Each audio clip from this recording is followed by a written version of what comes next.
r/ask Reddit. What is considered socially unacceptable for no reason?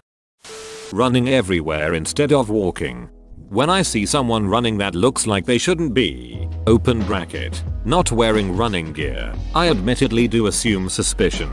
College campus is the one place this doesn't look out of place. Edit. 30+ people have already commented about airports as well. We get it.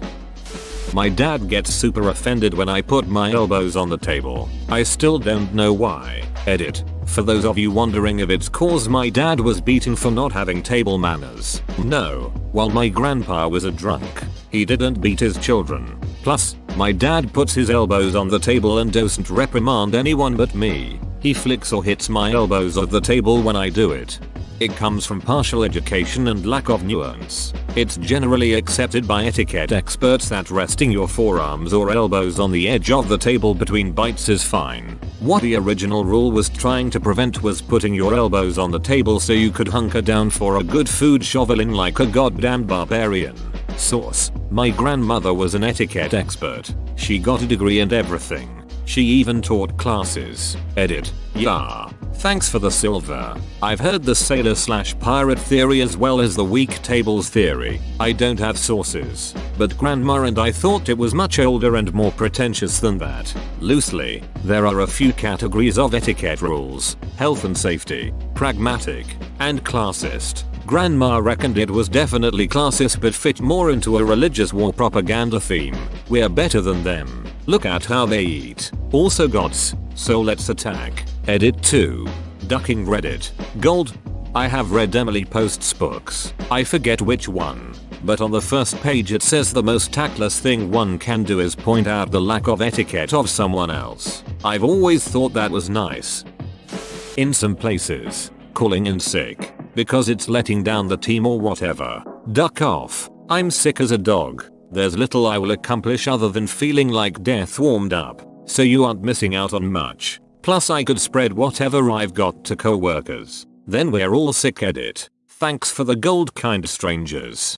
If I am sick, you shouldn't want me at work, because then everyone else will get ducking sick and it ruins productivity in the office. The only possible reason for demanding a doctor's note is if you think for some reason I am lying about being sick, and considering I'm sick, I'm not going to get one. Because duck you, I'm sick. So what makes you think I'm leaving the house for a stupid bit of paper? Open bracket. And to be clear, I'm not talking about you the commenter. I'm talking about bosses etc at work locations. The doctor's note thing is such crap. You can be sick and not need to go to the doctor. Why would you spend the money to go to the doctor for them to tell you to go buy some Mucinex and rest? I was once shamed for missing work for having a miscarriage. Worst job I've ever had. Glad to be out of there. Standing on a roof. Sometimes. Why can't I stand on my dang roof? It's my business if I break my legs at it. Nudity is illegal. Of course I was clothed. Also, no, they didn't think I was committing not aliveness. What's going on here? I feel like there's some deep-rooted tension between you and someone who won't let you stand on your roof. Like, do your neighbors not like it when you stand on your roof? No, they do not. Got the cops called on me, even though that makes no sense. Skipping as an adult. It's unfortunate because it is faster than walking and much more fun than running. Be the change you want to see. I will join you. I thought about joining, but I'll just skip. Ladies can call their friends her girlfriends, but a man, absolutely not, cannot call his friends his boyfriends. That's not fair. Let my boys hug and have feelings. Damn it. For years the most physical contact I've had with another male was a handshake. Then I met a group of guys that hug. Ducking.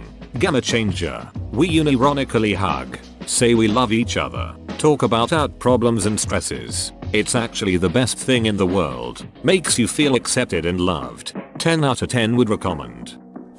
Being honest when asked how are you? I mean, you can be honest without unpacking your whole baggage and it's still socially acceptable. How are you? A. Been better. Or, sorry man. Hope it turns up. I'm a little upset about a bad sexual episode I had last night. Refusing generosity. It's perfect alright to politely decline, even though others would vilify you for being ungrateful and cold. Edit. I am pleasantly surprised to learn everyone's perspectives on this. It seems to be different in other countries. The world doesn't seem so small right now. I was raised to always refuse generosity. It's crazy how it varies depending on country, family. Same. I was taught that people are only offering to be polite and don't actually want to do what they're offering. This one is super cultural. Wearing a surgical mask when you are sick to prevent giving the illness to others. It's socially acceptable in Japan. It's even encouraged. I wore a surgical mask to school because I was sick. I'm also Japanese but live in the US and got reported to the principal's office immediately. 40 plus male at a playground. Yes, I have no partner. Yes, that's my 6-year-old kid having a blast. No, I'm not a pedo, but thank you for your questions and passive glares. Which one's yours? I don't know yet. Just browsing. Leaving without giving an acceptable song and dance about why you are leaving. With leaving because you have basically reached your limit with socializing being not a good enough reason. People who can stand to be around other people for huge amounts of time. More power to you. But me? I can't do that. And I don't want to have to make up an excuse to do so. The Irish exit exists for a reason, my dude.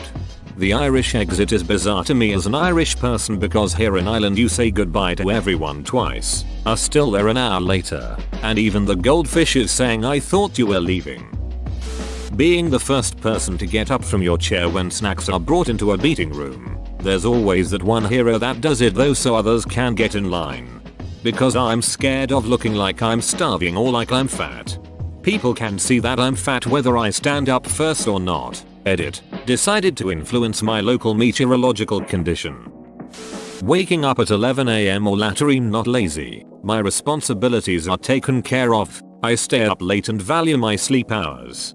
I stay up until 6 AM and wake up at 2. I'm a self-employed artist and I'm most productive at night. Even as a kid I always stayed up, slept in. People assume I'm lazy but I'm not productive at all in the morning. So duck that noise. Night owls FTW. Hey, me too. I never have felt so validated about my ducked up schedule. Everything I make in the morning is garbage and ends up be redone when I have my head on straight in the evening. Standing backwards in an elevator. I've never thought about this before. It is weird and I don't know why. It's weird because you have to turn around to face the right way in order to press the buttons and see what floor you are on. Going out for dinner by yourself. Most upvotes I've ever had, thank you. I do this often, especially eating sushi because a lot of my friends don't like it. I say screw it and just go. I usually read a book as well if I don't want to talk to people. Are you this guy? Having fun as an adult. Fun has no expiration date. You don't suddenly no longer qualify for fun and have to live a life of watching the news and drinking coffee. People shame adults for doing fun things and that's absolute ducking bullshit. Yes, I'm 38 and I enjoy swings, jumping on trampolines, having a balloon with helium. People looks at me like if I'm mad or being childish, but when they try it with me they enjoy it too. I always get my face painted, Royal Adelaide Show, like a state fair, tick, at family friendly events that say they have a FASA painter, tick, school fundraisers, tick, it's amazing the amount of people that make a big deal out of it. I'm a 28-year-old woman and I get my face painted, big deal. Having more fun than you, grumpy ass. Not answering your own door. When there's like a salesman at someone's door, they won't want to answer but they will act like no one is home and be really quiet so the person outside the door doesn't hear them. But it's your house. I could just stare at a salesman out the window as he rings my bell. Who cares? It's my house. I don't have to answer my own door. For whatever reason I deem acceptable. You came to my house, not the other way around. My neighbor also came to my house the other day, rang my doorbell, and I was trying to put my son down for a nap so I didn't go down. But then she messaged my wife and was like, hey, your garage is open. I can see someone is home. Why didn't you answer? So then my wife messages me asking why I didn't answer. What the duck? For whatever reason I choose. I had a good one this time. But maybe I'm asleep. Maybe I'm taking a shower. Or a shit. Or in the backyard. Or maybe I'm scratching my nuts on the couch. Maybe duck yourself. It's my house. You took your shot to see if I'd answer and I didn't. Move on. I couldn't agree with any post more than this. I ducking loathe when people come to my door. If you don't have my number, there's nothing I need from you. No soliciting. No dropping by. I want to be in my own home in peace, and if I wanted someone else here, they'd be invited. Maybe duck yourself. Indeed. It's not their goddamn business why you didn't open the door to your home. Duck. That shit annoys me. Yes. A couple of years ago I was really bothered with how many times neighbors would come at my door to nag and gossip and ask me questions about other neighbors. Then my mom told me that I don't have to answer the door. Haven't done since and have not been sucked into other neighbors' dramas since. If I'm not expecting someone, I just don't answer the door. Using swings playground equipment as an adult. I friggin' love going on the swings. I'm 30 and it still fascinates me that I can quickly and easily get 10-15 feet or higher in the air with some simple leg movement. One day I was at a fairly deserted local park on the swings having the time of my life. Suddenly Karen shows up with her 2 ankle biters, hands on her hips, and yells at me, "What are you doing on there? The swings are for the kids, not adults. My tax dollars paid for these swings, and there's no sign saying that I can't. So I'll use them as much as I damn well please whenever I want." How much tax did little Johannathan and little Kimberly pay last year? None? Guess they can't use the swings either. Edit. My poor inbox. Thank you, kind medal giving strangers. Red heart. Some more info. I'm in BC, Canada. The swings were not the crappy weak ones, but had thick chains and rubber seats. I'm sure they were more than capable of holding my 190-pound self. I didn't tell Karen to duck off, but I did tell her to have a nice day. Don't let your inner kid die. Nothing wrong with getting a little high now and then. The Kimberley killed me. Apparently self-defense isn't allowed in schools. I guess I just have to accept the beating. Hell, you'll get suspended for getting the shit kicked out of you because schools have a zero tolerance policy. Tip for passive high schoolers: if someone wants to fight and they hit you, it's already done and you're gonna get punished too, so you might as well kick their ass since there's no going back. Hell, you'll get suspended for getting the shit kicked out of you because schools have a zero tolerance policy. I feel like that's something the Supreme Court needs to address at some point. At least in Canada, the Charter protects Canadians' rights to peace and security and doesn't specify an age limit. There must be something in the US Bill of Rights Constitution. Talking about the money you make your salary.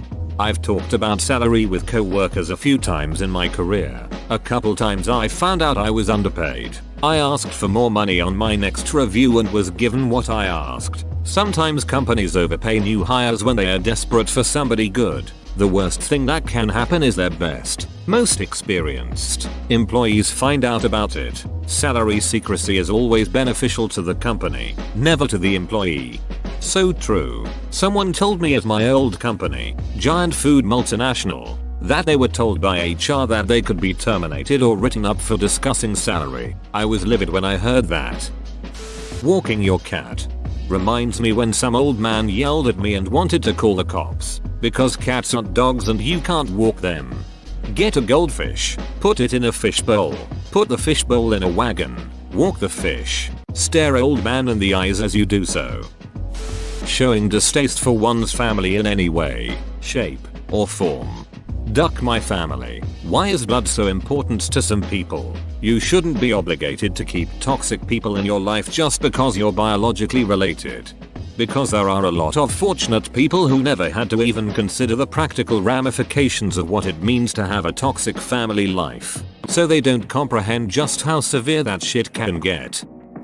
Going out to eat at a restaurant alone. Like, damn people. I just want a nice meal that I don't have to cook and wanna enjoy a night out by myself. Edit. Changed me to meal. Didn't notice the typo until 6,000 of you people decided to blow my phone up.